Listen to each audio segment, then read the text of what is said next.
Tampa Bay is like no place else. Wait, you can't recycle the bag. You have to throw it away. Proper recycling keeps it that way for everyone. Bags tangle in machinery and can bring sorting efforts to a halt. No bags. Trash the bags and keep our recycling program moving forward. No, Mom, look. No plastic bags. Do your part to keep our recycling bag-free. Trash the tanglers or return them to participating retailers. For more information, visit tampabayrecycles.org.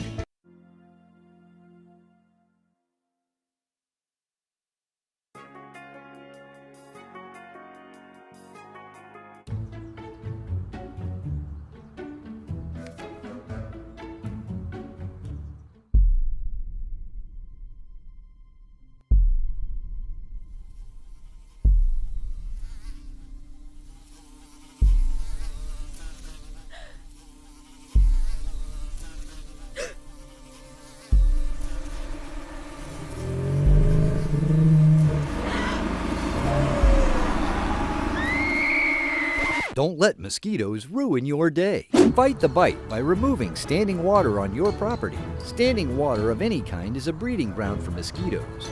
Do your part and help reduce the mosquito population. Visit hcfl.gov/fightthebite.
Good morning and welcome to the Environmental Protection Commission meeting for Thursday, April 17th. We will now have our Pledge of Allegiance and invocation given by Commissioner Cameron Cepeda. Please stand. I pledge allegiance to the flag of the United States of America and to the republic for which it stands, one nation, under God, indivisible, with liberty and justice for all. Heavenly Father, as we come before you this morning, we just give you praise, we honor you, and this morning we just thank you for this meeting that we're having here today with Environmental Protection Commission. We thank you for every employee that works here in the EPC. We thank you for the great work that they're doing. We thank you for the gifts and talents you've given them to make sure that our county is clean and pure, and we just thank you for continuing the cleanup of any hazardous materials, that everything is just safe and clean. We thank you for all that they're doing. And this morning, mighty God, we lift up a very special prayer request before you right now for Miss Marsha Reese's family, who worked for the EPC for 30 years. We just ask you to bless their family, give them a great peace beyond their understanding. We pray that it is well with their soul for the family members, and a great peace. And we just thank you for this meeting right now. In your holy name, amen. Roll call, please, clerk.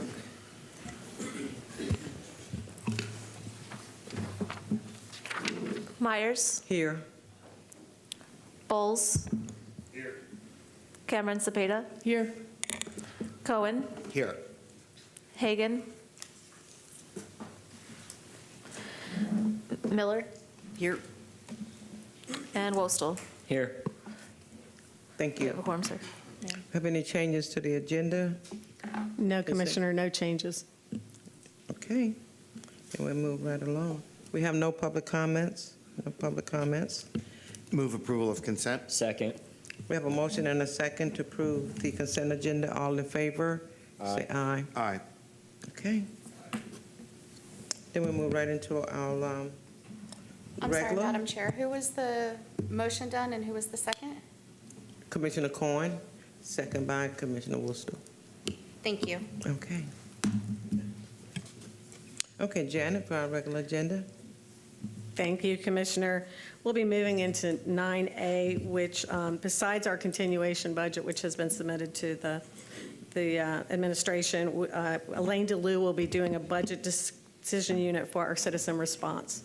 Elaine, Good morning. your mic's not on. There you go. If I could have the presentation pulled up. There we go. There we go. Okay, Commissioners, this agenda item is regarding a decision unit for citizen response. Next slide. Under our EPC Act, EPC performs duties, functions, and responsibilities to provide for control and regulation of air and noise pollution in Hillsborough County.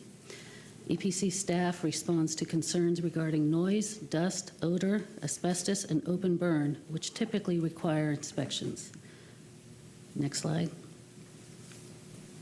These core functions have been partially funded through outside sources when available to minimize financial burden to county resources.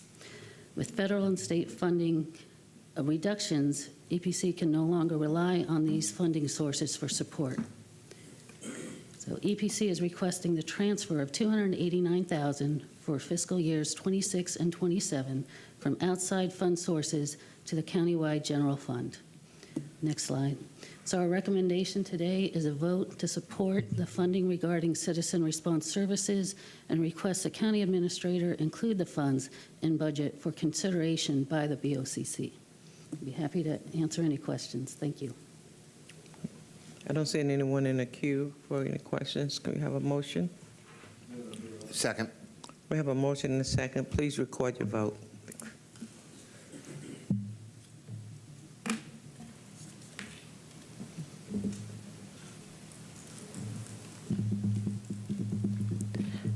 Motion carried 6-0. Thank you. Okay. Thank you, Elaine. Our next item will be 9B. This is a seagrass follow-up presentation from the Tampa Bay Estuary Program. I'd like to bring up Ed Sherwood. Ed will be presenting this update, and he was following Dr. Anastasio from the Southwest Management District, who came last meeting. Ed is the Executive Director of the Tampa Bay Estuary Program and has served in that capacity since 2018. Ed has been with the Tampa Bay Tampa Bay Estuary Program since 2008, and prior to that, he worked for the EPC. Ed holds a BS degree in marine biology from the University of West Florida and a master's degree in marine fisheries and ecology from the University of Florida. His education and experience make him an expert on the indicators of a healthy Tampa Bay, and I think he'll be able to answer all the questions that you have for him today. Ed? Good morning. Good morning. Thank you, Director Lorton, for the good introduction. Thank you, Madam Chair and fellow commissioners, for allowing me to speak again before you guys. I recognize this is a follow-up from some information you received from Dr. Chris Anastasio from the Water Management District on monitoring for seagrass that occurs in the bay every 2 years, and I'll hopefully provide some of the background of why we're monitoring for that important estuarine resource. Before I get into it, I just wanted to give you a little bit of background about who we are, the Tampa Bay Estuary Program. We are an intergovernmental partnership. We were actually designated by Congress as an estuary of national significance back in the early 1990s, which formed our program in 1991. And then from there, we developed as an independent special district of the state of Florida through an interlocal agreement that collectively includes the Pinellas County, Hillsborough County, Pasco County, Manatee County, as well as City of Tampa, Clearwater, and St. Pete, as well as a number of environmental agencies represented throughout the watershed. So what that means is we are able to leverage congressional appropriations through EPA to our program with local dollars to protect and restore the Tampa Bay estuary. We think we're a fairly effective program at doing that, and I have a handout at each of your places. For every dollar that we've received specifically from Hillsborough County, we're able to leverage about $21 more in additional grant funding, as well as other sources of funding that come into the program to help protect and restore the Bay. We have a fairly modest budget. We only average about $3 to $4 million on an annual basis, and I have about 8 staff, full-time staff and 1 part-time staff that helps in our mission to protect and restore Tampa Bay. The projects you see on that handout are just some highlights that occurred in Hillsborough County, but I'll actually talk about some other projects that we're trying to focus on and leverage our support and provide back to the county to help improve our infrastructure needs throughout the watershed.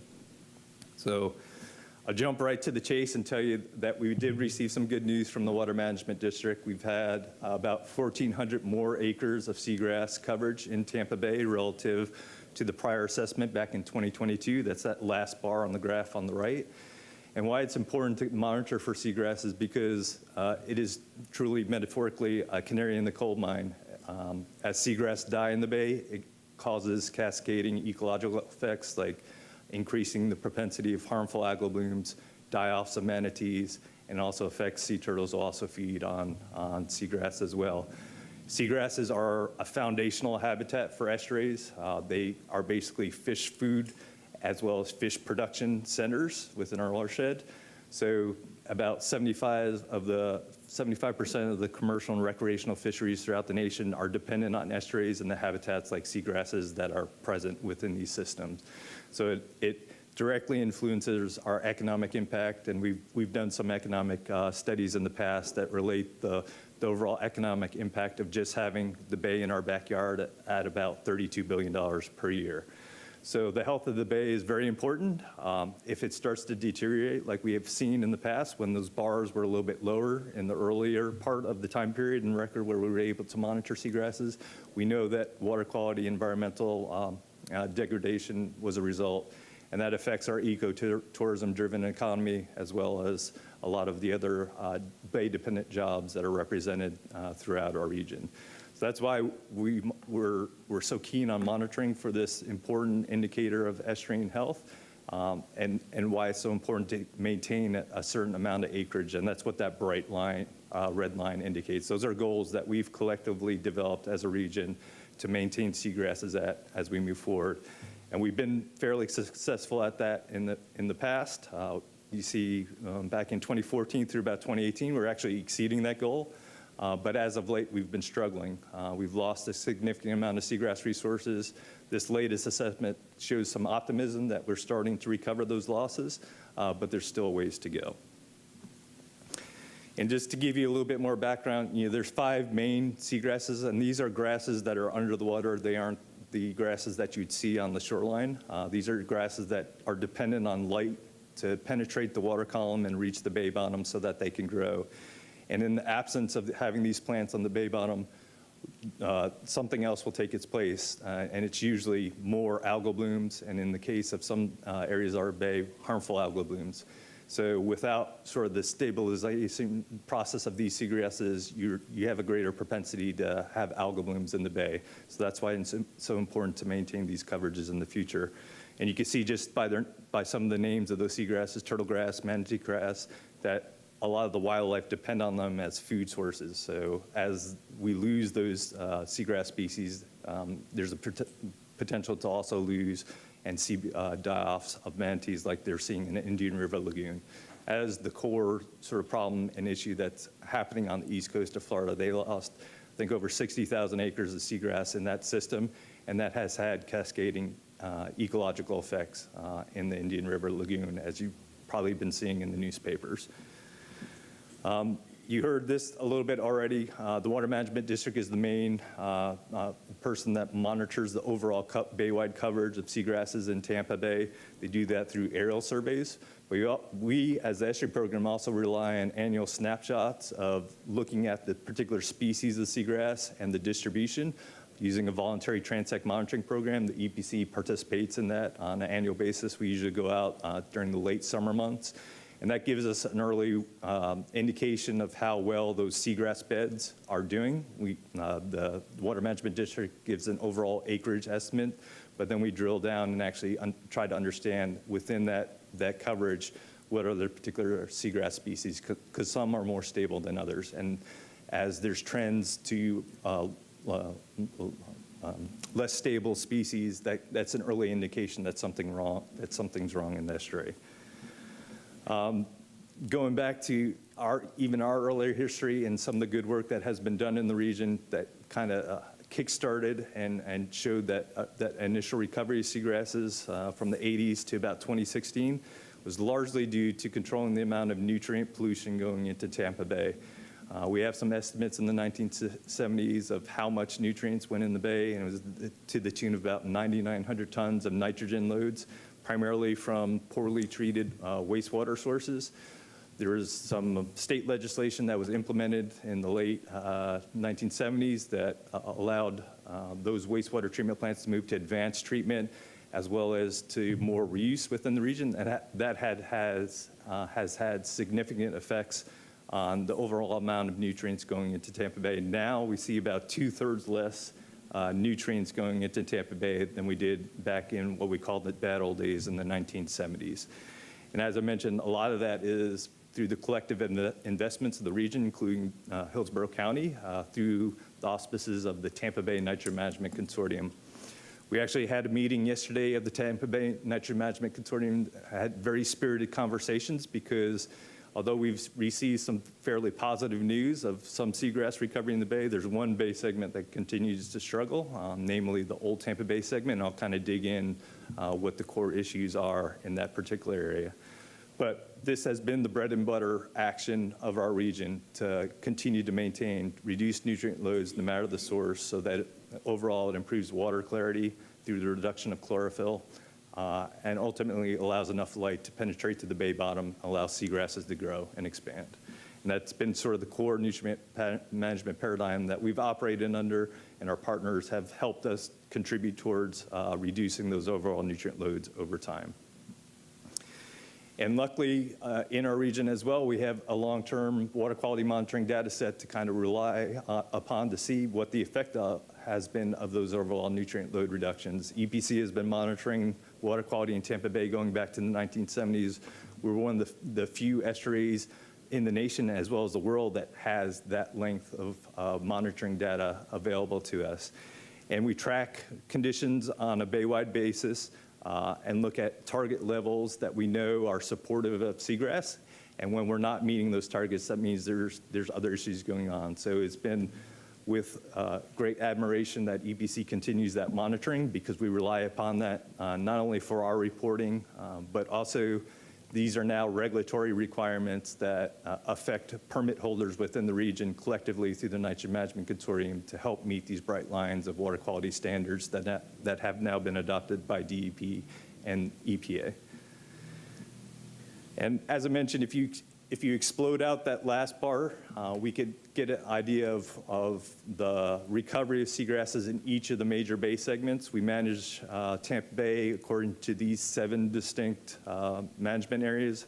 Old Tampa Bay is the upper left-hand lobe of the Tampa Bay estuary. And for the most part, we've seen stable or increasing seagrasses in every bay segment except for the Old Tampa Bay segment. Unfortunately, even with this latest assessment in 2024, we've seen continued losses of seagrasses in Old Tampa Bay, which again causes pressing concerns for the estuary program, and cause the spirited conversations I talked about with partners in the Old Tampa Bay segment as part of the Nitrogen Management Consortium yesterday, because we recognize that continued nitrogen load reduction efforts are probably needed within the watershed of this embayment. And that's really getting to this point of this slide. Recovery in Tampa Bay has been seen with this latest seagrass assessment, but Old Tampa Bay is still struggling. We're now suspecting we're probably past a tipping point. We've lost so much seagrasses in that bay segment. It's approaching conditions in the Indian River Lagoon where it's going to take a significant amount of effort to reverse the course. And just because of the nature of seagrasses, it's a whole lot easier to lose seagrasses to regain them. It takes a while for thousands of acres of seagrass to grow back. The loss in Old Tampa Bay represents about 86% of the total acreage we need to get back to that bright red line of 40,000 acres bay-wide. So it is the bay segment we need to focus on, continue to make investments to improve wastewater and stormwater infrastructure. And there's other confounding factors that are affecting the recovery of the seagrasses in that bay segment. We've been seeing warmer waters. We've been seeing more deluge of significant rainfall effects that are affecting nutrient loads going into that system. The primary issue right now throughout the watershed, but in particular in Old Tampa Bay, are stormwater loads, and that's what this graph on the bottom is supposed to show. We're seeing decreases across major nitrogen sources from atmospheric, groundwater, and point sources decreasing over time, but the opposite is true for stormwater. Because of the increased hydrologic inputs from these rainfall and deluges, we're actually seeing an increase in the amount of nutrients coming from stormwater flowing into Tampa Bay as well as the Old Tampa Bay system. And as I mentioned, this is causing the loss of seagrass, and we also have a persistent summertime algal bloom that occurs in Old Tampa Bay every year, every summer. It's similar to a red tide, but it's not red tide. It causes a crimson color in the water. It could cause fish kills and low dissolved oxygen events, which cause other ecological effects. But that's one of the sort of controlling points that we're trying to manage for now moving forward in Old Tampa Bay by reducing additional nutrient loads. So keys to restoring Old Tampa Bay and Tampa Bay in general is a lot of what I just talked about previously. As the estuary program, we're here to support our partners. We're dedicating about $1 million of funding back to the county to specifically address septic to sewer conversions just in Hillsborough County, as well as flooding and water quality improvements that need to be done through stormwater improvements. We're working on a project in Progress Village to support some stormwater retrofits there. And we're also supporting direct habitat restoration at some of your preserves. We know that if we get back more of those natural habitats, that allows those habitats to filter out some of the nutrients and pollutions from the stormwater before it actually reaches the bay. So those are the things that we continue to try to invest in the estuary program. We encourage our partners to continue to make investments in. I know the county is actively involved with listening sessions related to a lot of the flooding we experienced from the hurricanes last fall. A lot of the focus is on flooding and water quantity, but we're also fortunate to receive about a $9.5 million restore grant through DEP to also look at water quality and flood protection for vulnerable communities within Old Tampa Bay. So Hillsborough County would be a partner on that project. We're just kicking that off with a contractor, and that work is going to be focused basically from the McDill Interbay Peninsula, wrapping all the way around to Pinellas County to Weeden Island. And that's bringing together all those jurisdictions to identify the greatest bang for a buck to focus on in terms of stormwater reductions that have both a flood protection benefit as well as a water quality benefit for downstream water bodies such as Old Tampa Bay. So that, again, is where we're focusing now, because the latest seagrass news is good news, but there's still a lot of work to do. And that's where partnerships like y'all through the county, through the estuary program, and also the Regional Planning Council will help meet these long-term and lofty goals that we have as a region that go beyond just jurisdictions of county and city governments. So that was real quick and dirty and fast. I hope I addressed most of your questions, but I'm happy to address any more that you might have on the importance of seagrasses and why we're actually monitoring for them and sort of the current conditions we're seeing in the bay right now. And thank you for your presentation on seagrass, and always there for our region. So we certainly thank you for that. Okay, we have our two commissioners in the queue. Commissioner Woolston. Thanks. That was great. You touched on the point I was going to make earlier, which is about just the economic importance of the bay. And I've said this before, and I really think that the board needs to take a look at our tourist development dollars, because in my opinion, the water drives more of our tourism than any sporting event. When I did an audit, this was before Commissioner Miller and Bowles were here, I just kind of did a private audit of our reserves, and I found a hidden $5 million bucket of tourist development dollars that no one vocally said. This might be the first time it's ever been said publicly, even. It's been kind of hidden for years about a possible enclosed sporting stadium. And I just think that when we have all of these needs, and we know that the water drives much more tourism than any other aspect of Hillsborough County, in my opinion, that we shouldn't have these large buckets of millions of dollars sitting around if we could put them through to protecting and enhancing something that everybody enjoys, which is the water. So I think that we need to take a look at what the possible, if it's even in state statutes, if it'd be eligible. I think that those are things that we need to look at reorganizing some of our funding strategies, especially when it comes to this, because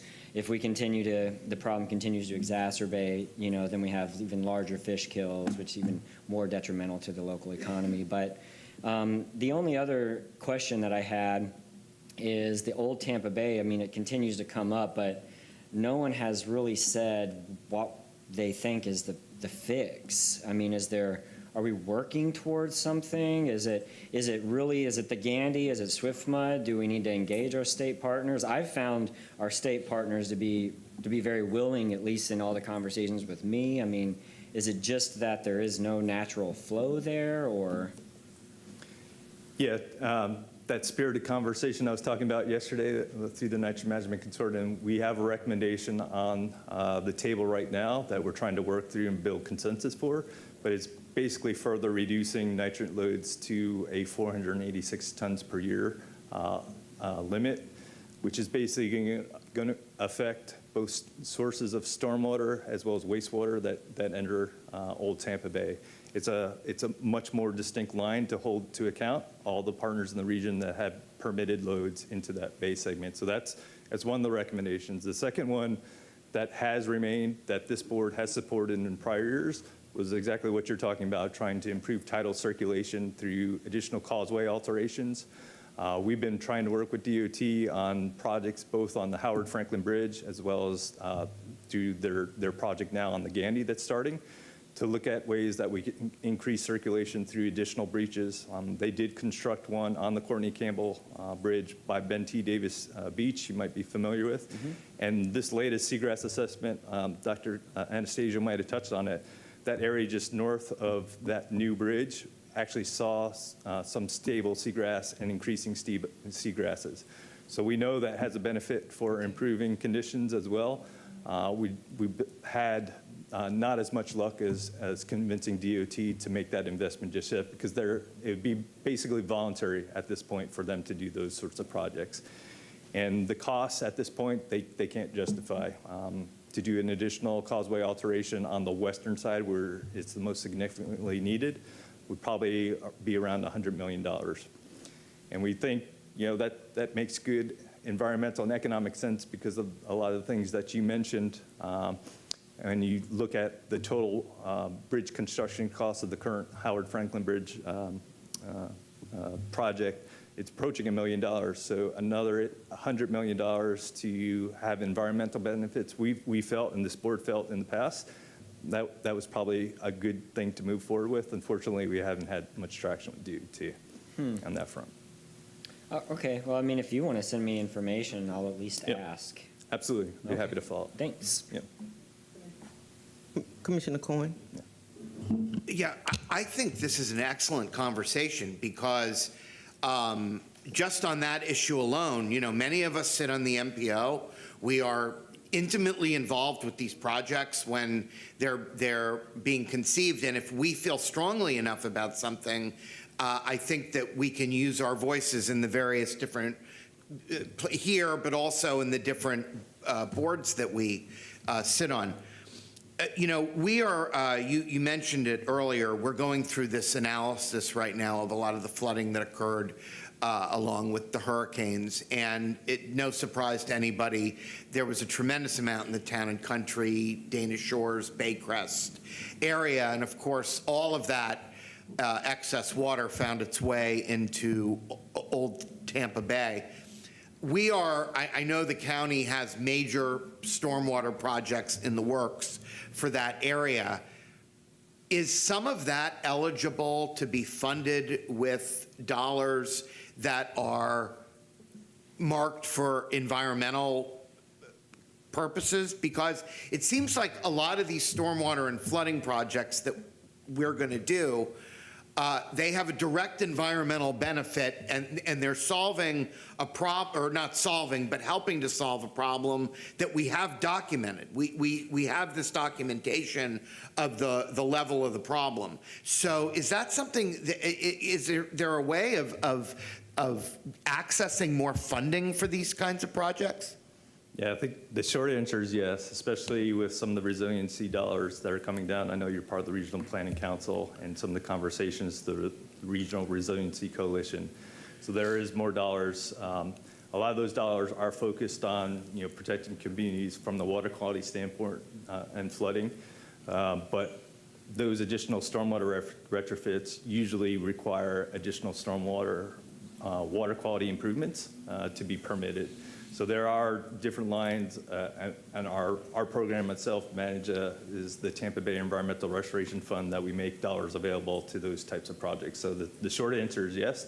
It's the overwhelming need for some of those projects are probably approaching billions of dollars. The amount of funding available is probably like tens of millions. Well, one of the things I think we're all going to learn as we're out in the public, talking now 6 months after the storm events and looking at another hurricane season on the horizon, I think that people really want these type of projects prioritized. And the issue of going under creating another inlet in the Courtney Campbell Causeway, I think we're going to have to do something like that. If we don't do that and get that water moving better, I mean, that particular bridge or the causeway segment, I mean, if you drive along it almost its entire length, there's no way for the water to cross from one side to the other. And so it's just obvious when you're driving around that unless we create some more passages for the water, we're never really going to solve the problem. The water's got to be able to move around.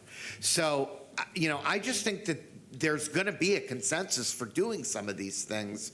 And to the degree that you can involve all of us in these discussions that you're having, I think it would be beneficial, because you don't know what different buttons people can push, in the various different places that they find themselves. So I really look forward to, I think I speak for all of us, we all want to work on this, because it's got tourism ramifications, it's got real ramifications for the people that live on these canals. And in most of the cases, there's no plan in terms of dredging the canals, and there's nobody that's really responsible for it. Mm-hmm. So there's a lot of work that needs to be done. And we're very aggressively pursuing septic sewer money, yep, and we're investing it in the town and country area as well as other areas of the county that need it. So thank you. Thank you. And if I can, to respond to that a little bit, there's one more intervention I didn't talk about, but I know it affects Mr. Cohn, because he sits on the board of Tampa Bay Water, I believe, still. The other intervention that we're also considering that would complement everything that we just talked about is looking at reducing the amount of lake tar bed and discharge that flows into Old Tampa Bay. That's now being considered as additional drinking water supply for our region. So if we're drinking that water rather than discharging in Old Tampa Bay, that's probably going to have environmental benefits for that segment as well. So that's another option that we have on the table, and a potential. Commissioner fix. Westall and I will remember that when we're evaluating drinking water options. So, and I'm happy to provide more information on any one of those interventions if more details needed. But I appreciate the time this morning. Commissioner Cameron Cepeda. Yeah. Yes, thank you. With the additional habitat restoration opportunities that you mentioned, how long do you think it would take to get to the desired level that we need? So we have both 2030 targets and 2050 goals for a number of key habitats, anywhere from oysters, salt marshes, to upland wetlands, as well as coastal habitats.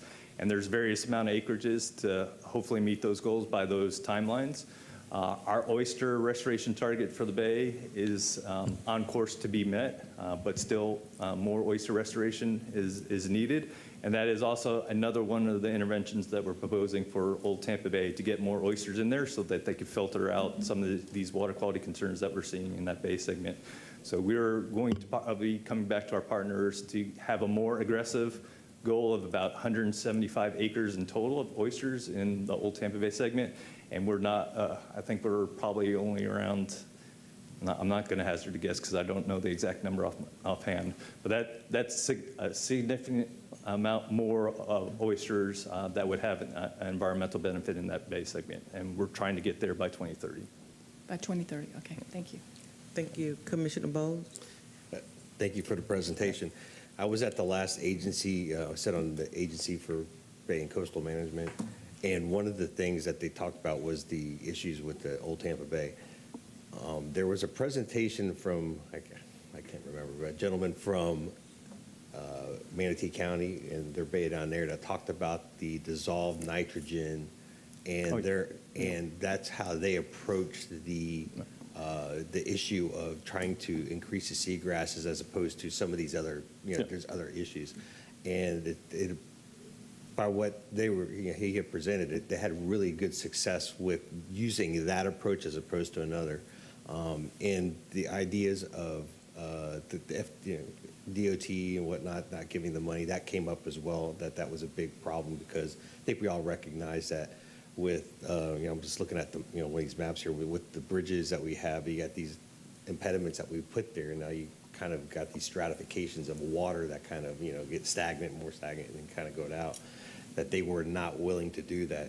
So if anybody on this board has an Iggy with somebody, up at the state or at the federal government, it'd be great. But I don't know if that's going to be the case. But if we can get our partners in Pinellas, I think that's a problem too, that some of the discharges out there, it seems to be some of the local jurisdictions, getting them on board with that. I'm not sure if I'm speaking, saying something I shouldn't, but it seemed to be the case that everybody needs to get on board with this and realize that it is what we've all said, that Tampa Bay is, they come here for the water. There's only so many baseball games and football games you can get in. I mean, this is what Tampa Bay is. Yeah, it's certainly, and that spirited conversation I was talking about yesterday was involving all the jurisdictions around Old Tampa Bay, including Pinellas County. And that initial recommendation that I talked about, the 486 tons per year, is analogous to what they're doing down in Sarasota Bay. That's a sister estuary program in the Sarasota Bay region. And they're focused on reducing nutrients by a certain percentage. That 486 number would require us to reduce loads by about 84 tons of nitrogen per year across all sources, including wastewater and stormwater sources. If all the activities remain in place that are currently being done in the region, and the implementation of Senate Bill 64, the reduction of surface water discharges from some of our wastewater treatment plants, comes to fruition for the municipalities discharging now in Old Tampa Bay by 2032, we're about 50% of meeting that goal. So there's an additional 50%, about 40 tons, that we need to make up, primarily from stormwater sources. So there's additional need and projects that need to be implemented to get us down to that 486 level. And just to kind of piggyback on what Commissioner Cepeda was saying, with the seagrass replacements, what is the success rate? It's not like throwing a couple sod plots in your front yard there. It's not really. It takes a lot of work for that to happen, and I would imagine that we are continuing to do that. But what's our success rate overall with replacement and kind of getting it to grow if we're putting it in, not just letting it do it on its own? Yeah, there's direct seagrass transplanting and planting that has been tried in the past. The majority of recovery we've seen in Tampa Bay, probably the 95% to anywhere from 90 to 95% of seagrasses recovered in Tampa Bay has been due to improvements in water quality, not direct seagrass transplanting. Oh, so it's more of an expensive endeavor. It is being talked about throughout the state to try to kickstart marginal areas, but if the water quality is not right, those seagrasses are going to die. Right. Yeah, it takes both sides. Yep. Okay. Correct. All right. Thank you. Yes, absolutely. Commissioner Cohen? Yeah, I couldn't help but wanting to answer something you were talking about, Commissioner Bowles. I think this is actually the type of an issue with the bridges and the different surrounding jurisdictions that really does cry out for a regional MPO. Because if you had a regional MPO where you had people that were sitting from all over the region, you would have, I think, people with all different perspectives on why the Bay is important to protect. And you would definitely, I think, have a majority of votes that would care very, very passionately about it and would bring more heft behind the effort for exactly this type of a project, something related to the bridges or something like that. So I think it connects to something we're talking about in another setting. The other thing that I just wanted to remind everybody about is that, we have our point of sale fertilizer ban during the rainy season of certain high phosphate fertilizers in Hillsborough County. I know the city of Tampa has it as well. I don't know if every jurisdiction that has water flowing into the groundwater flowing into the Bay has imposed that, but if they haven't, we're really only as good as having everybody doing it. So that's another thing. I'm not sure about a lot of the jurisdictions in Pinellas if they've done it as well. Yeah, Pinellas, Hillsborough, Manatee have some form of fertilizer restrictions during the summer rainy season. Pasco was attempting it a couple years back. I don't know if they're still pursuing it, but for the most part, and there was an article in the paper this morning actually talking about properly fertilizing your yard, because that is also contribution of nutrients to stormwater that ultimately leads to the Bay. And for people that are watching on television, properly applying the fertilizer, doing it according to the directions and educating yourself about how it is used is a great way to help keep the water clean, because a lot of it is runoff, and that's it always protects our drinking water supplies oftentimes as well. Thank you for that. Thank you. Thanks, everyone, for your comment. Can we have a motion to receive the report? So moved. Second. Thank you. Motion by Commissioner Walser, second by Commissioner Miller. Please record your vote.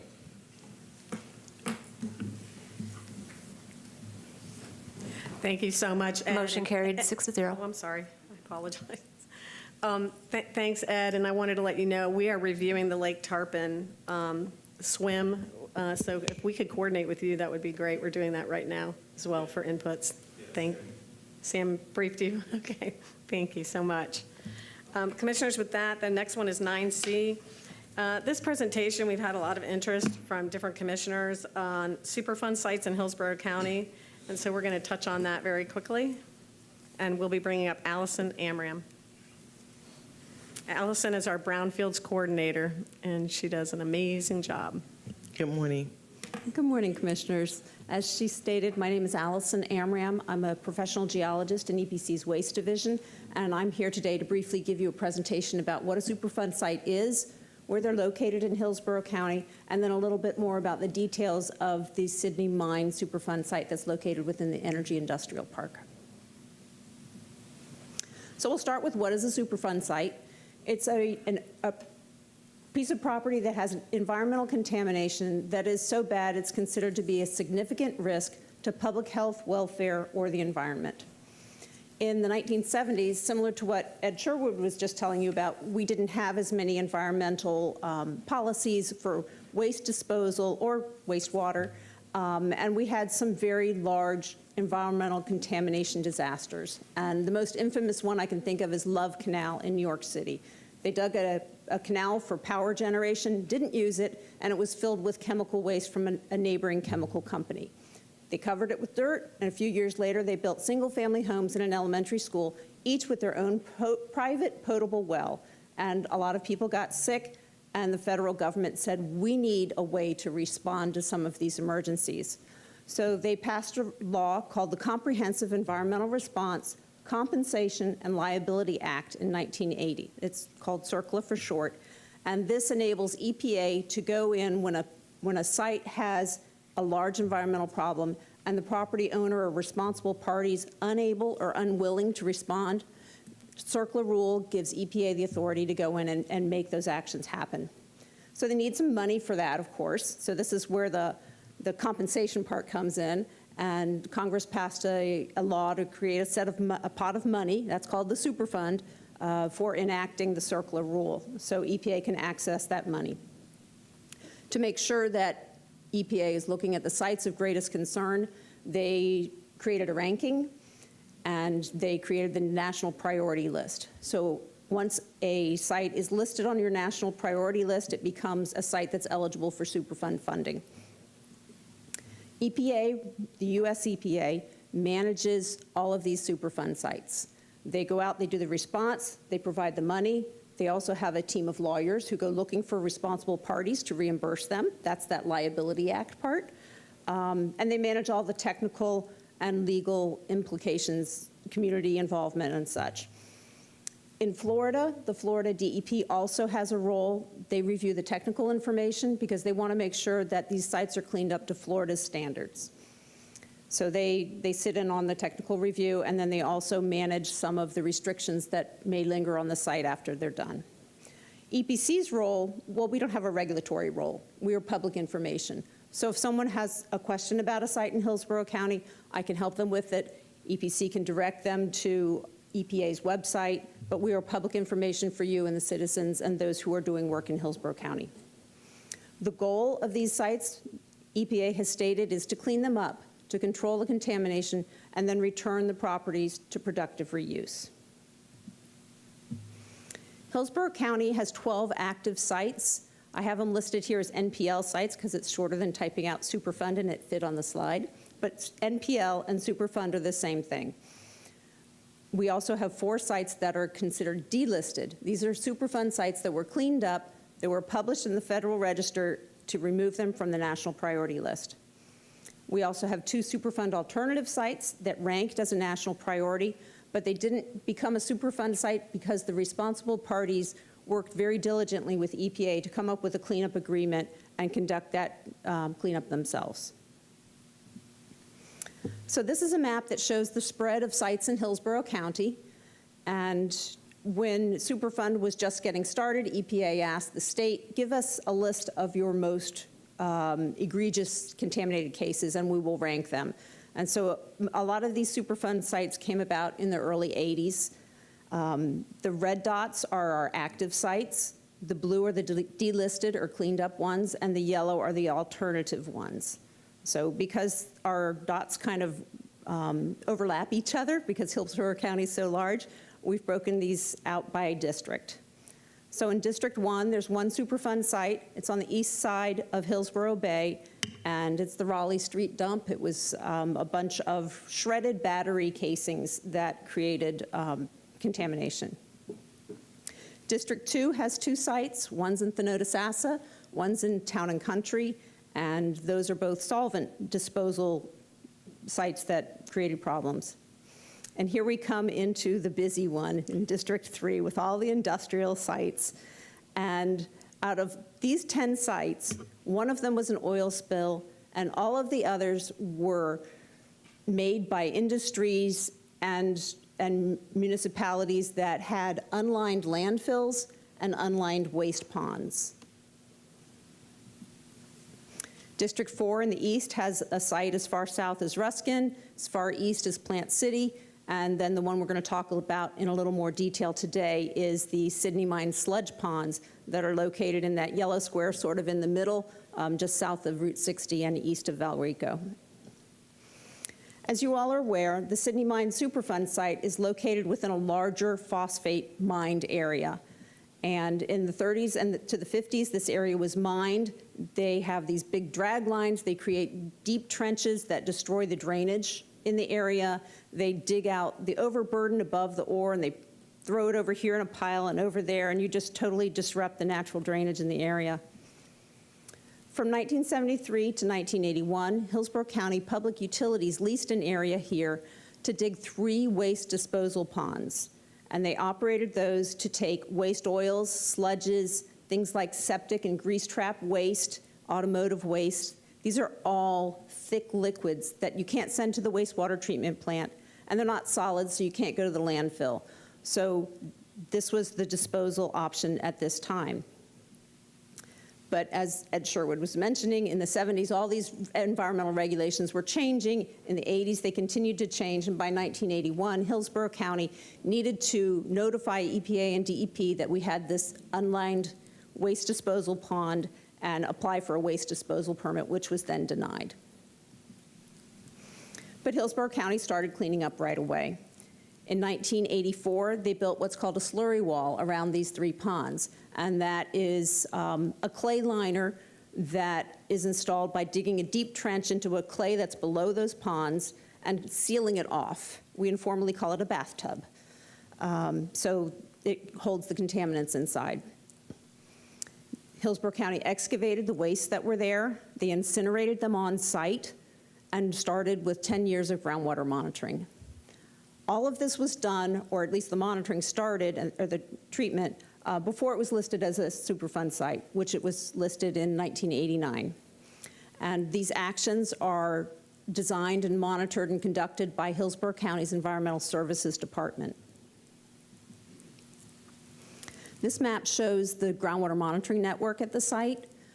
There were mostly solvent impacts in these ponds, from these ponds, and now, 30 years after the groundwater treatment stopped, we have a plume of benzene that's shown here with the yellow highlights. This benzene, we have delineated it to Florida's cleanup target level, and we know where it is. We know where the aerial extents are. We know how deep it goes, okay? So that's the good news.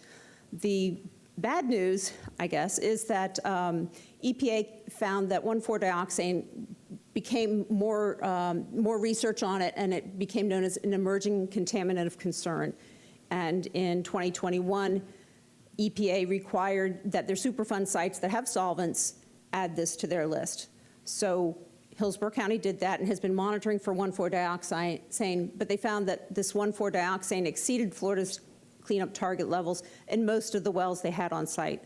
So last year, Hillsborough County Environmental Services prepared a plan, and it was approved to further delineate where this 1,4-dioxane exceeds the state standards. And as you can see from this map, this is their proposed work plan. It shows different dots for different depths of wells, expanding out to locate the area of impact so that we can have appropriate controls and prevent exposure to those. This slide pulls the Sydney Mine Superfund site, which is the big square stuff, within the bounds of the proposed, or the energy industrial park in the yellow. And this figure shows the restrictions on the Superfund site. They removed the soils, they removed the waste. The only contaminative, or the only media that's affected right now is groundwater in that area. And so the black square is the EPA's groundwater use restriction. No groundwater use within that black square. DEP has a slightly different methodology, and the blue stippled pattern is DEP's groundwater restricted use. So they're just 2 different methods, 2 different agencies. And then the red square is called the Superfund area, and it has slightly more restrictions. It has a land use restriction. There's a prohibition against residential, recreational, educational, or agricultural development there. And there's also a clause that tells you if you're going to build a structure, how you can build that. And then the blue square, the small one in the center, is the 9-acre Superfund site where the ponds are. And not only does it restrict groundwater use, what you can build there, it also has a no digging clause because you don't want to destroy the integrity of that slurry wall that's holding any possible remaining contamination behind it. And there's also a restriction on stormwater features there because the top of that area is sloped so that stormwater doesn't pond there because we don't want that percolating through any waste there. You'll also notice that there's a groundwater restriction area, these little blue circles at the bottom of the map. Those are groundwater restriction areas for the former use of EDB, a pesticide that the orange groves used. So when you're looking at the energy industrial park, there are 2 areas of groundwater restriction that aren't related to each other. And as I said before, EPC has no regulatory role. We're here for public information. And this is where I go for information. If someone needs up-to-date information, I can go to EPA's website and get that information. And then something that you all might be interested in, if someone wants to know, is there a Superfund site near me? They have a nice mapping application on EPA's website called Search for Superfund Sites Where You Live. And you can filter by state and then by county and see what is in the area. And this map here is what we have in the county. And I like this map. It is a picture of, it's a map of two Superfund sites that share a railroad in between. And they had unlined waste ponds, and they're labeled on the map as percolation ponds. So this is the method of waste disposal before we looked into it a little bit further was to put the waste in there and it would disappear because it would percolate into the soils. So they have groundwater problems. But the good news is that the last Superfund site in Hillsborough County was listed in 2010. We haven't had any Superfund sites since then, and that's because of our better permitting methodologies, our better waste disposal methods. As I said, almost all of the Superfund sites in Hillsborough County are improper waste disposal, and it got into our groundwater and created a problem. So we have better control over that, and that concludes my presentation. I'm happy to take any questions from you all. Thank you for an excellent, excellent presentation. Commissioner Woolston?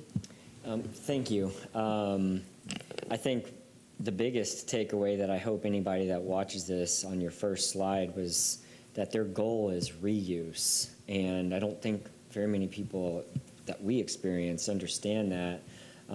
They have a premier Superfund redevelopment program that they're very braggadocious about on their website that I think everybody should go and research so they can understand that. You can correct me if I'm wrong, but my takeaway was that they felt like it's better to find somebody that's willing to do the intense cleanup rather than allowing whatever pollution is there to just sit, which is why their goal is to get somebody to go through their Superfund redevelopment program. That's what I read and took away from their website. I was concerned when you showed the groundwater bubbles on the bottom outside of the area, so you're just saying that that's from an old orange citrus farm. Right. It was Okay. common practice to use the EDB as a pesticide, and it got into the groundwater, and they don't want people to use the groundwater where the EDB is high. Okay. There's already homes all over those bottom areas. So one hopes that they're on public water. Yeah. So I don't know if we have to notify them and that because do we do that? Do we have to notify them like, hey, there's an active groundwater restriction? Because I know that there's homes that have been there for decades. The way it should work is that the water management district has the authority to permit all new wells. So when there's a well application for an area of groundwater delineation that prohibits it, then they either deny it or they go to the agency that placed that restriction, which with the blue circles, that would be DEP. So and that's that a swift mud. Yeah, so I sometimes gotcha, okay. you can get the well in, but you have to case it through a zone of contamination, so it makes your well more expensive. Okay. But sometimes it can be done. It's just, you have to get below into a safe groundwater clean zone. Okay. And as far as the Sydney mine goes, I mean, I went through every single update, and it's pretty deep through the recovery process at this point. Mm-hmm. It has not reached being removed from the NPL yet, but they are receiving, from what I've seen and read on their preliminary, like even the site itself in their eyes is almost being considered ready for redevelopment. So everybody to be mindful about that and go research it the best that they can. But their goal is to reuse the property at some day after it's been cleaned, and not to just allow it to sit there and seep into water sources or whatever else is around. So thank you very much. You're welcome. Thank you. Commissioner Cohen? Thank you, because my question was sort of along the same lines. The area with the groundwater contamination from the former pesticide uses that you were talking about.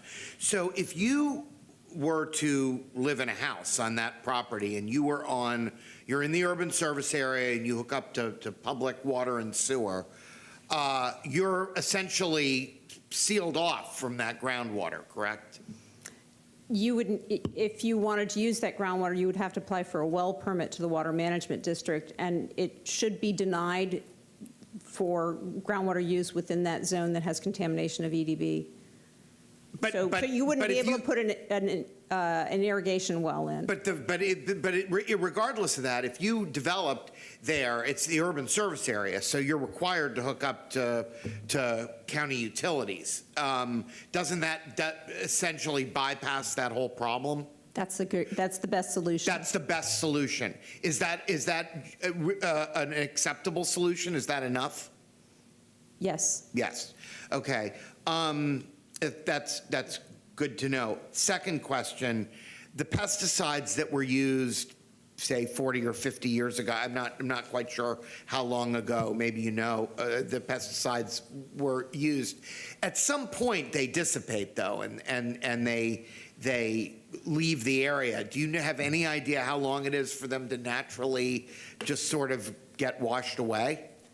It's very difficult. Some pesticides do break down. Some require biologic activity, so that needs to be there. Some of them are heavy and they sink. I don't know that much about EDB, but they generally stick around for a while, and I don't know the status of that program. Okay. All right. Thank you. Okay. Commissioner Bowles? Good morning. Good morning. Thank you so much for another, and I appreciate you bringing this forward. As we all have sat here during commission meetings and land use meetings and whatnot, we've heard a lot about this particular area, and I think it's really great that we're getting more information out on that site there. One thing I've heard, and you may not be able to have the answer for this, and it's not like I got you.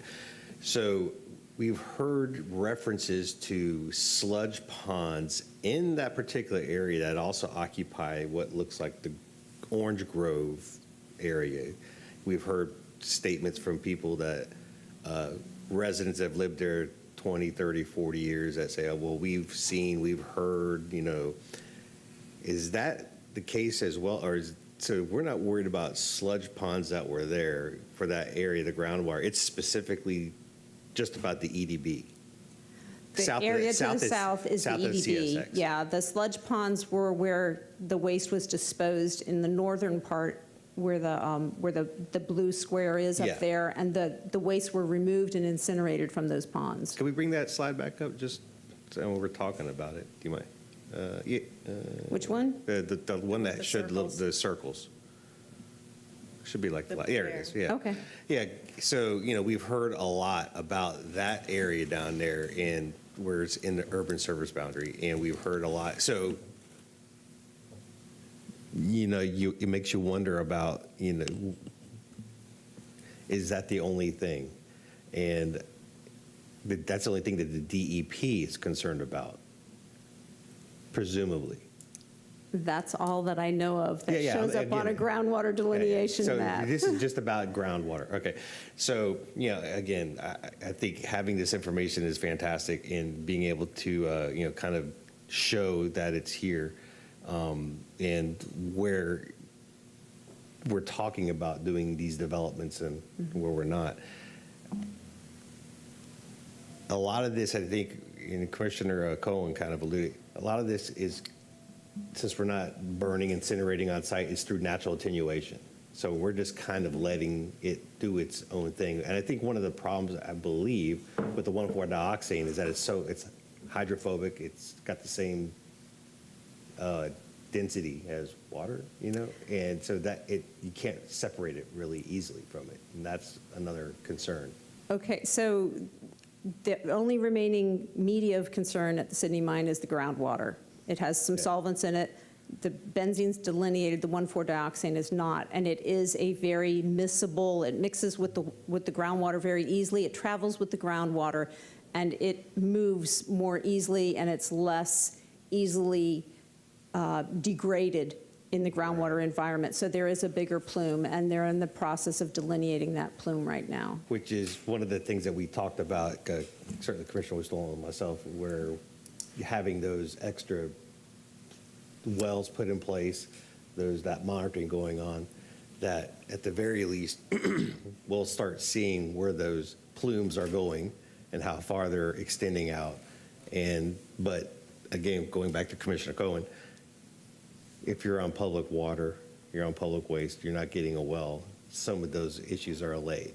So we You don't have prevent that Yeah. exposure, the closing of what they call, excuse me, the exposure loop. There's no effect to human health if humans don't access that water. And there's no way for them to do that because they can't get a permit for a well unless they're somehow digging out there themselves. Correct. Illegally. So, okay. And Commissioner, I wanted Yes, to say, if she had that slide up, that was phosphate mined, and so people might have seen them digging or moving dirt here, moving dirt there, Right. and they see what they see as a trench, and they think maybe that's a sludge pond. I have to commend Hillsborough County. If you see through these slides, Hillsborough County acted before they were ever required to act, when they realized that, and this was a common practice by other municipalities, not just this county, and they took it upon themselves to clean it up, put a slurry wall in, and your group right now has a very robust groundwater monitoring network there. So, again, I think if there was sludge drop there, I believe that the county would have identified that as a place where sludge had been deposited. And to me, it wouldn't make sense to put some sludge here and put some sludge there. To me, the Superfund site is where the county was putting their sludge, and I don't think anybody else was accessing that site for sludge. And when we're talking about sludge, When I say we're talking sludge, about it's all the oils, oils, all the nasty things that were being solvents, dropped in. those type of things. When I say, Yes. they call them the sludge ponds, but Right. all of the things that came from, I guess, the transportation or the fleet of the county Right. during those days. I mean, so that area could have been, I've heard the term tailings. So, Tailings are very common in phosphate. and that could be maybe an area they were storing tailings in. Correct. Yeah, but There are slurries in phosphate mining. So when they separate the ore, they add water to it, and they use a lot of gravity separation at the processing plants. But when they dig things out, everything it's water. There's a lot of water, and it does make a muddy pudding Right. type pond. So one sludge is not Especially in the necessarily 1930s and another 50s sludge. techniques. So Yeah, if some of our sludge ponds we're talking about. Could be mine tailings. Could mine tailings. Correct. Where okay, so which Yeah, is a so totally you have different. other concerns at the site, too. Right, okay. But regardless, the real concern is about the water, and that's being monitored, and you can't get a well there anyway. Not in the groundwater delineated Yeah, areas. yes. Yes. Yes, that's what I meant. Thank you. Thank you. I appreciate it. Okay. Commissioner Cameron Cepeda? Yes, thank you. The environmental impact from the Superfund site can extend several miles or more from the actual location, depending on factors like the contamination, and that's what's really concerning to me, is how far out this can extend. I'm going to go back a slide or two. That red square you see there shows the groundwater monitoring network. And it is taking place within that 56-acre square. So it's kind of mostly in the northwest quadrant of that square. So that's the extent of impacts that we know of. It is bigger because the county is doing additional delineation for the 1,4-dioxane. Okay. That's very concerning to me is, how it can affect the environment. It can extend out. So that's always very concerning. Right, and so that's why Hillsborough Environmental Services is looking to find out where it is, because once you identify where it is, then you can figure out the next step, which is to put controls on it, to clean it up, the things that you can do. They can look at their options so that they can prevent it from getting larger, possibly, and prevent human use of that water. Thank you. Thank you. And Commissioner Miller? Thank you, Chair. Thank you for the presentation. You did a fabulous job of sort of taking a historical look, not just at the specific site that I had a lot of interest in, but across what it means. So thank you for doing that. I'm going to probably be sending a lot of people to watch this meeting over because believe you provide really great information. I did want to just one point of clarification, again, going back to the slide with the circles on the bottom. I just want to, yes, this one, correct. Those sites there, I guess it's called the blue pattern groundwater restriction, they will be required to connect to public sewer and water if they build there, yes. My question is there's a lot of fear mongering out there and inaccurate information about how far stuff goes. If they disturb the land, no effect, correct? I don't know much about the EDB contamination. I know it has probably gotten into the upper Floridan, which is our source of drinking water, and that's why the groundwater delineation is there. But I would have to look into more. Generally, your surface construction won't affect a deep groundwater impact. It won't make it better, probably won't make it worse. There are things that make things worse, and that's directing stormwater to recharge over contaminated areas. Thank you very much. I appreciate you. And as we bring this conversation, excellent conversation to close, have 10 sites in District 3, which I represent. Yes. District 3. So I need to talk with you after, see what we can do, and Be happy to. something. Okay. Thank you so much. Thank you very much. Janet? Thank you, Commissioner. Oh, no, let's vote to receive the report. Is there a motion? So moved. Second. Okay. We have a motion and a second. Please record your vote. Motion carried 6-0. Thank you, Commissioners, and thank you, Allison. I did want, Allison, first of all, we did want to commend the board. They put in some other environmental concerns when you did a vote last Thursday. Not concerns, you put in some controls, and more environmental controls are better. So I commend you for that. I just real quickly wanted you to touch on the difference between a brownfield and a Superfund, because I think for the public, that's a valuable thing to understand. A Superfund site is something that has a national priority level of urgency to it. A brownfield site can be any contaminated or even potentially contaminated site. And specifically, the brownfield program is to provide cleanup at the time that you're doing redevelopment, because you have that chance when you're taking down maybe an industry, you're getting rid of their infrastructure for that one industry, but you still have the streets and the lighting and everything like that, and you're cleaning up the soils below a parking lot or whatever, and creating a productive reuse for that property. So Superfund sites right now are not able to be a brownfield site for the redevelopment incentives and stuff like that, but there is a bill that Beth Lee, our attorney, will talk about in a few moments that would possibly change that and allow Superfund sites to become brownfield sites and available for certain incentives for cleaning up and redeveloping that property. Awesome. Thank you so much. Great presentation. Thank you. Appreciate it, Allison. And with that, Commissioner, we'll bring up Beth Lee for 9D to do the legislative update.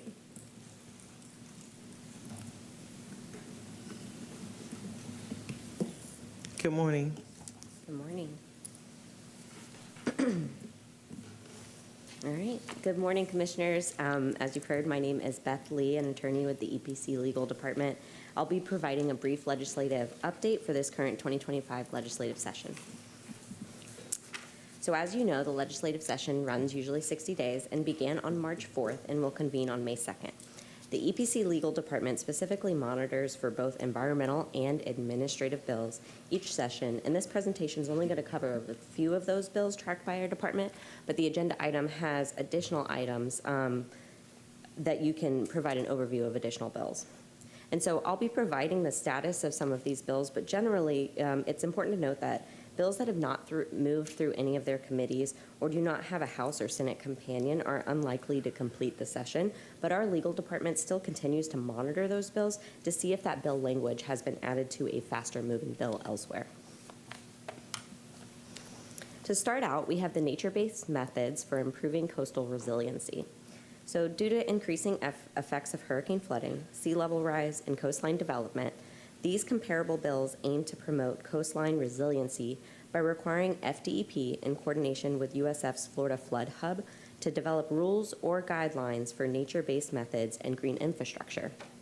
Nature-based methods include planting native vegetation along shorelines to prevent erosion, such as mangroves, and then green infrastructure along shorelines that dissipate wave action, like oyster balls. The goal is to promote the rehabilitation of mangroves along our coastlines and identify areas at risk of significant erosion. Key differences between these two bills is that Senate Bill 50 has more technical considerations that FDEP must consider when drafting the proposed rules, but the largest difference between the bills is that the language in House Bill 371 requires FDEP to only issue guidelines, but not conduct formal rulemaking under Chapter 120 floor statutes. Currently, Senate Bill 50 has passed the Senate and has been in the House messages for the last couple of weeks, and House Bill 371 has passed all committees and was placed on the House's second reading calendar. And since the session ends the first week of May, the next couple of weeks, we're going to see a lot of those bills that have passed their respective House to be seen by the other House. Next, we have the administrative procedures. The purpose of these bills is to ensure state agencies are regulating within their statutory delegations by the legislature. So by conducting a review every 5 years of the rules and regulations adopted by that state agency, it is likely more rule amendments will occur or certain rules on the books will be rescinded. This review will be conducted in coordination with the state's Joint Administrative Procedures Committee. The differences between the two bills is Senate Bill 108 describes an annual benchmark to review 20% of the agency's rules each year, meeting that 5-year deadline, whereas House Bill 433 then, in addition, requires the agency to produce a statement of estimated regulatory costs for all rules and change notices. Currently, Senate Bill 108 has passed the Senate and is pending in House messages, and House Bill 433 has passed 2 of 3 committees. Mitigation banking. So the mitigation banking bills are similar in nature and are a product to help alleviate the mitigation credit shortages that are occurring around the state for wetland impacts. To help alleviate this shortage, the bills both propose a faster wetland mitigation credit release schedule, which allows mitigation banks to sell their credits sooner if they meet specific criteria during the permitting and construction process. Currently, when there are no available mitigation credits in a service area, the development project cannot proceed unless they do alternative mitigation, such as on-site creation. So to provide more availability to the credit shortages, the bills also propose to allow applicants to purchase mitigation credits farther away from where the wetland impact is located. The farther the distance is based on the service area of the mitigation bank where the impact is located or where the credits are purchased, the more wetland mitigation credits that will be needed on a multiplier based on the bill language. Currently, Senate Bill 492 has passed 2 of its 3 committees, and House Bill 1175 has passed both its committees and was added to the House's second reading calendar. And as we got a little cursory review, as many of you know, EPC administers the state brownfields program for Hillsborough County. So the brownfields program provides incentives for the redevelopment of properties that may have environmental contamination if they complete a site rehabilitation. However, there are instances when a designated brownfield site contains multiple properties with different property owners, and site closure for one parcel cannot, that has completed site rehabilitation cannot proceed until the other sites also complete their site rehabilitation. In these 2 bills, they're proposing language that would allow that single parcel to move forward with attaining site closure under the brownfields program, even though adjacent parcels may still remain contaminated. To effectuate this new closure process, the definition of brownfields bill has been amended to relate specifically to the single parcel under an agreement with the state or local delegated program. This new closure process will also apply retroactively to all brownfield sites. Additionally, the bills propose language that allow more local governments to be eligible for the brownfields program. Currently, if a local government contributed to contamination of the site on or after July 1st, 1997, the government is ineligible for the program. The proposed language changes this date to July 1st, 2025. This allowing more governments who may have been ineligible previously to be eligible for the program if they have not contributed to contamination of the site after July 1st, 2025. This amendment is prompted by the concerns of PFAS contamination on government-owned properties that were previously ineligible for the program. My slide is a little outdated, but currently Senate Bill 736 has passed its 3 assigned committees, as it says, while yesterday House Bill 733 was passed by the House and is sent in Senate messages.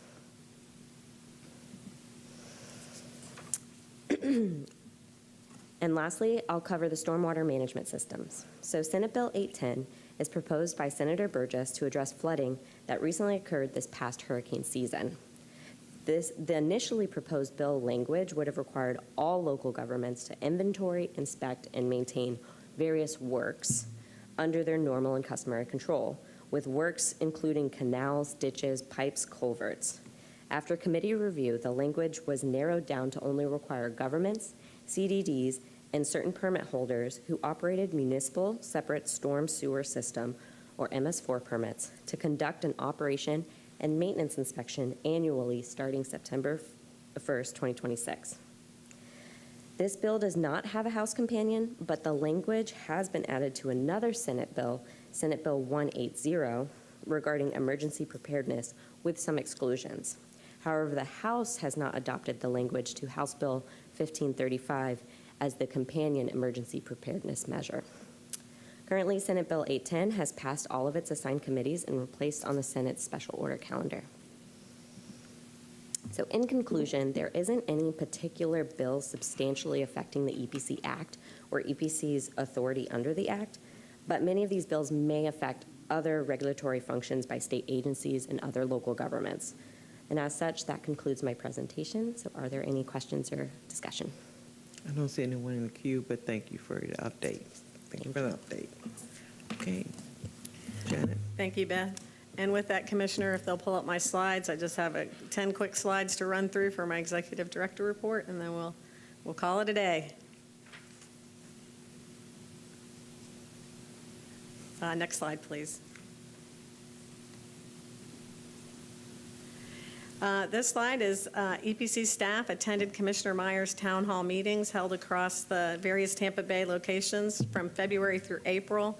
I did want to tell other commissioners, she has an agenda, but on the back of her agenda, she has all the county services.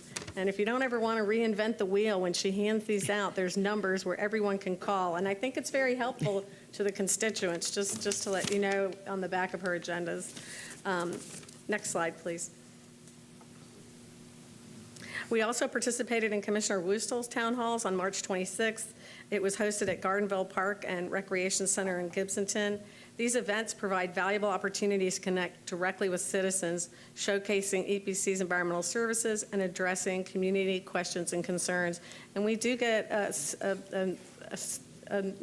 questions from the public. We're not as popular as code enforcement and public works, but we do get questions. So, next slide, please. Commissioner Bowles and our water staff, we really appreciated taking you out and your aide, Kathleen Yates, for sampling runs last week in Tampa Bay. The weather was beautiful. And to show you our water monitoring staff in action. And I think Commissioner Miller will be going this week. So you guys picked it right before it gets hot and stormy. So thank you so much for doing that and interacting with staff and seeing what keeps our Tampa Bay beautiful. Next slide, please.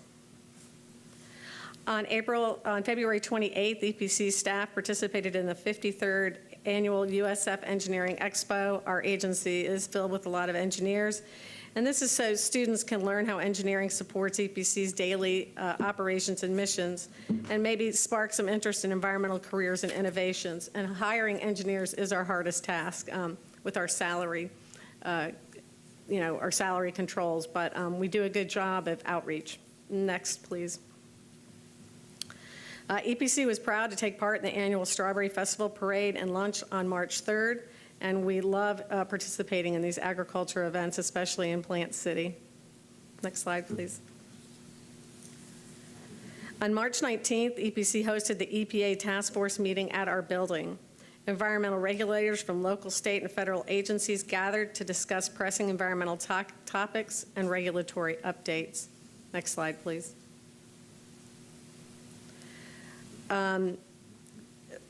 We had senior staff. It really wasn't senior staff. It was general counsel, myself, and Ms. DeLu and Mike Lynch went up to the legislative session in Tallahassee from March 25th through the 27th. It was great seeing many of you there, commissioners, and staying engaged with the latest developments from the Capitol. Next slide, please.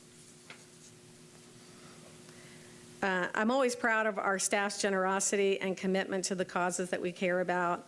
In March, we raised $600 in cash donations, along with food, toys, and pet supplies for the Love of Bustani fundraiser, benefiting homeless pets at Pet Resource Center.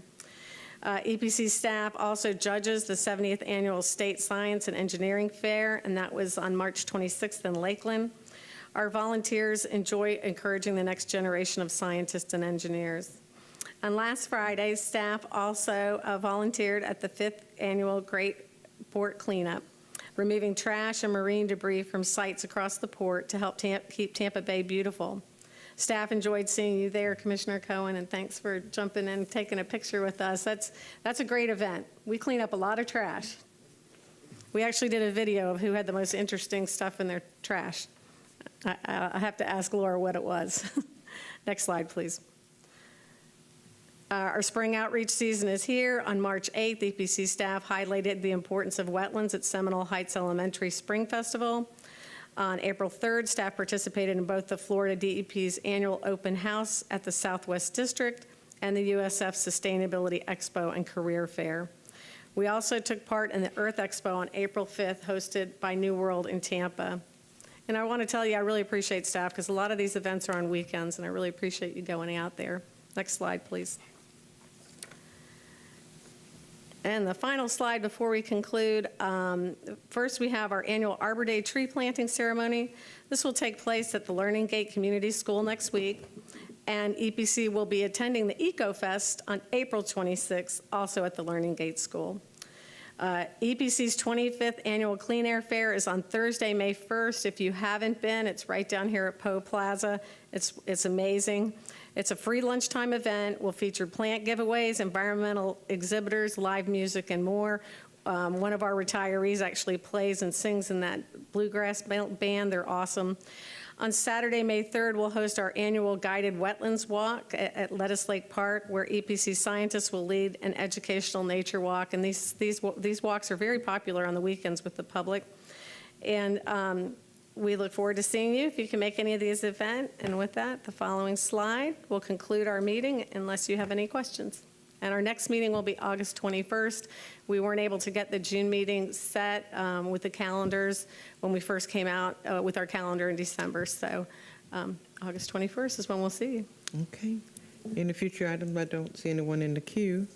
So with that being said, we've had an excellent meeting this morning. Thank you all, and happy Resurrection Weekend. Enjoy. Thank you. Same to you.